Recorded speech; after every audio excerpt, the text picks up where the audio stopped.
What's up guys, welcome to the channel. Today we are going to be doing a 1-year review on my 2024 Toyota Tacoma. We have put 22,000 miles on it within the 1 year, and we're going to be talking about what we've done to it, if we would do it again, and all the pros and cons that we've noticed with the truck. So stay along for the entire video and hopefully you guys enjoy it. All right, so I have Peter with me. And the reason for that is because we're going to talk about reliability and what we think of the 4-cylinder single turbo engine so far. So Peter actually drove with me all the way to California from Colorado and back. So he has kind of an experience with it, and he's a 3rd Gen Tacoma owner. So he knows what that feels like, and it's geared, right? Yep. Yeah, so it's geared, it's on 33-inch tires. So Peter, if you want to give them kind of your opinion on it. Yeah, totally. So the first thing that I really noticed driving the 4th gen compared to my 3rd gen is the power. I was a little skeptical on the turbo and how the turbo would feel, but it was just incredible. This truck is able to hold speed and maintain speed on a highway way better than the 3rd gens. It keeps the RPMs way lower, and so the noise in the cab is honestly way more pleasant and enjoyable.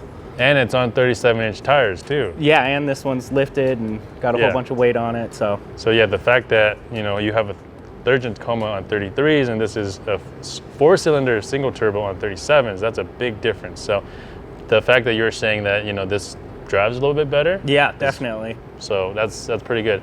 So we haven't had any issues with the engine at all. We do have a single safety recall recently though. So the safety recall is for the brake line having issues, but that's going to be a pretty easy fix. I haven't had issues with it so far, but it's good to know I can just take it in and get that repaired. On top of that, the only other thing that I've had issues with is when in 4 high, the temperature can get high and potentially stop the truck from moving or allowing it to move, which is kind of protecting it so that way it doesn't further damage anything in there. So I think that is a TSB that I can also go and get fixed. So 2 things really, but as far as leaving me stranded on the side of the road, that has not happened, which is great. And every first year of a new generation is gonna have just a little bit of issues here and there, but the fact that Toyota is able to and willing to stand behind their product and fix all that is going to be super easy. But now let's talk about the mods that we've done to it. Starting in the front here, we have the Rego fabrication low pro center mount bumper, and we also have a 12K super winch synthetic line in there as well, along with some Baja Designs lights, fog lights here, which are tied into the factory switch, and then we have a 20-inch Onyx light bar, all in the yellow or amber color for really cutting through snow, dust, anything like that down low. Really the only thing left on the front end that I haven't talked about are going to be these last fit LED upgrade for the daytime running light in the headlight. I'm still using the factory TRD headlights that come on the truck. I haven't upgraded it to the Alpha X or anything else so far, but that might be down the road. But so far I'm extremely happy with the last fit LEDs just because they are brighter than the factory one, and they're actually LEDs just to match everything else in the headlight. Moving a little back from the front end, we have a couple things here. We have the Night Top real carbon fiber fender flares. These are an inch wider than the TRD off-road fender flares, making this truck the same width as a TRD Pro fender flare. The reason why we wanted to do this mod is really to run this offset of wheels. So this is the brand new Relation Race Wheels RG4 with a true beadlock ring on it. And the reason why we wanted to run a true beadlock ring is just to be able to air down as much as we want to, pretty much going down to like past 10 PSI when off-road. And paired with that, we have the Apex Designs tire stem. These are the quick deflators. You can just loosen the cap, pull it, and then it'll just deflate. You don't really need any kind of tools to screw onto that. So that's really nice. And then in here we have the King Shocks 2.5 with remote reservoirs with the RRW.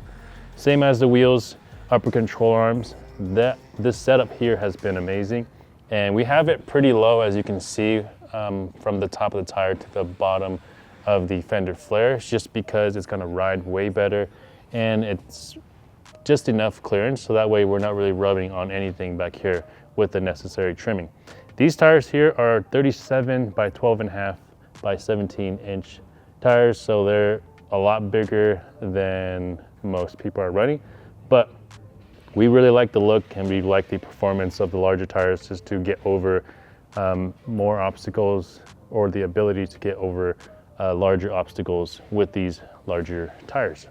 On the side of the truck, we have a couple more things going on here. So first, let's talk about the ditch lights. So these are going to be the Baja Designs Squadron Pro with the amber lens as well. And then we have that mounted to the SDHQ ditch light brackets. These are bent and are thick enough to prevent any vibrations when off-road. So I really like the way they did this bracket.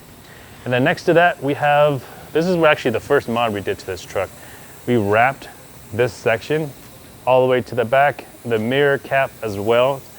And the reason we did that is really we got the idea from the TRD Pro, just because the two-tone look looked really good to us. So we decided just to do that. And it wasn't super expensive and it made the truck look way better. So we really like that. On top, we have an up-top Overland Kilo roof rack with their light bar actually. So we have their light bar up here, there. We have some grab handles on the side to really help get stuff on top. And then on the bottom, we have probably one of my favorite rock sliders on the market currently. They are the Night Top rock sliders. And the reason why I like it is that it's not a tube style like your traditional rock sliders would be. It's kind of flat on top and it is angled at a 45 degree or so on the bottom, so that way you really slide over rocks easily, and it's fully boxed, so that way none of it is exposed to the weather, so it can't really rust. But they're flat on top, so you're able to stand on it using your grab handles from your up top roof rack and just get up. And even with the door closed, it's flat, you're able to get up. But down here, it's angled, makes a really nice surface for sliding over rocks and anything. On the back here, on the bed of the Tacoma, ours is a 6-foot bed, so it's a little bit longer than the 5-foot bed. And we went this way because our third Gen Tacoma had a 5-foot bed, and we wanted just a little bit more length out of it. Obviously, it makes the wheelbase of this a little bit longer, which isn't as good for wheeling, but you're able to carry more things. And if you have rock sliders, you can just use that to get over any obstacle. So on the bed here, we have an up-top Overland bed rack mounted to this track system on the retract, which we'll show you guys in just a little bit. It's a tonneau cover, so it keeps everything inside clean. But this bed rack allows you to mount things like MaxTrax recovery boards. On the other side, we have a shovel and an axe, which is using the Rhino Rack lockable mount. That's really nice because you're able to lock it. The mount itself is kind of expensive, but you know, to protect your gear, it's kind of necessary because it would suck to really get to camp and not have those things after you just went to like the grocery stores and somebody snatched it off your truck, which has happened to us before. So it's nice to have that locked up. And then down here, we have the Rego Fabrication rear bumper. This is a full bolt-on. There's no cutting involved or anything like that. And it's really nice because you just take your factory bumper off, put this guy on, and then you have protection and some recovery points in the back. Another feature on this bumper is this cutout here, which allows you to run another like 2-pod, which is this Baja Designs S2 LED pod, so that way you can have a light which can be connected to either your reverse light or on a switch like we have it here. All of our lights are currently mounted or connected to the factory switches that come on these TRD off-roads as an option. And then on top here, we have probably one of my favorite things as well. This is the Retrax cover, which is really nice because it's retractable, it's lockable. You slide that back, now you have all this here, and you kind of saw how dirty the truck was. In here is relatively clean, minus the tree bark from the firewood that we had yesterday. But we also have this tray here from Last Fit, which you can just pull out, dump it, and then put it back in, just like the Last Fit floor liners that we have on the inside of the truck. Back here as well, that we haven't really mounted anything yet, but they're there for when we are ready, are these Rego Fabrication Molly mounts. They are on both sides of the bed, and they're pretty nice for just mounting high lift jacks and shovels and things if you don't have a bed rack to mount. On the outside, you can also mount like fire extinguishers and things in here as well. But I love having clean beds, so the Retrax is a must in my opinion.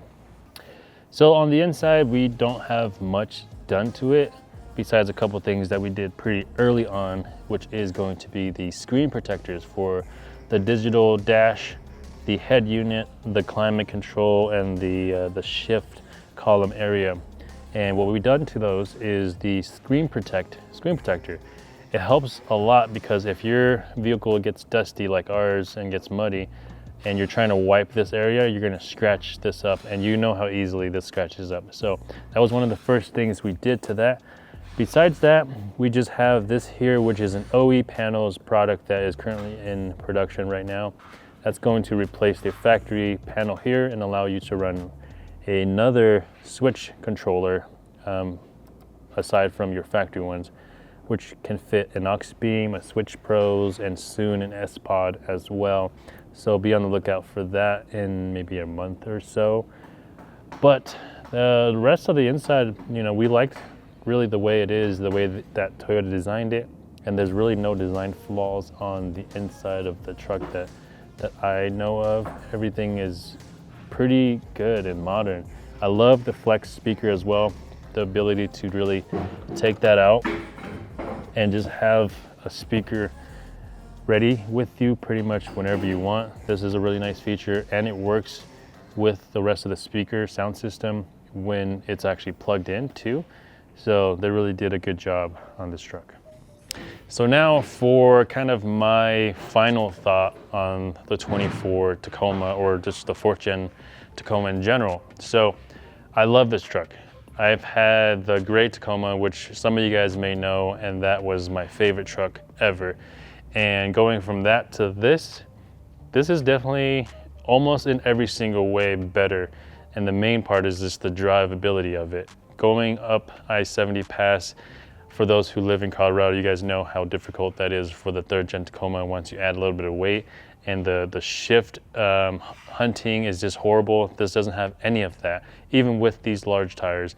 And this is not re-geared or anything either. So the 4-cylinder turbo can actually handle all of this, which has been great. But obviously we're only a year in. We will see how long this lasts. I don't know if it's gonna hit 1 million miles like some of the previous Toyota engines in the past, but so far, 1 year in, 22,000 miles, it's been great.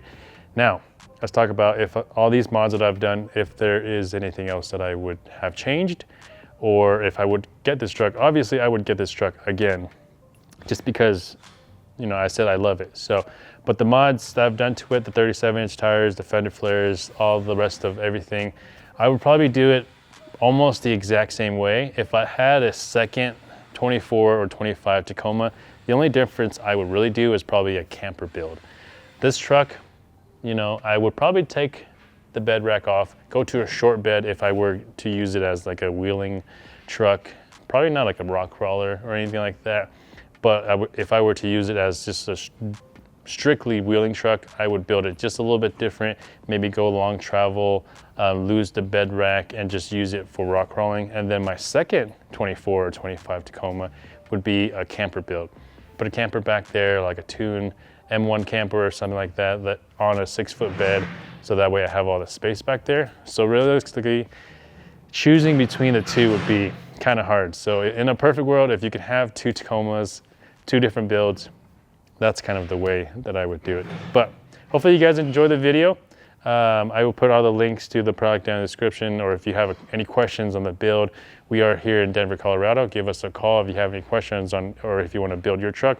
We install everything that we've done here on the Tacoma, 4Runners, the Tundras. So give us a call. I will put our number down in the description as well. Subscribe if you are new here, and we'll see you guys in another video.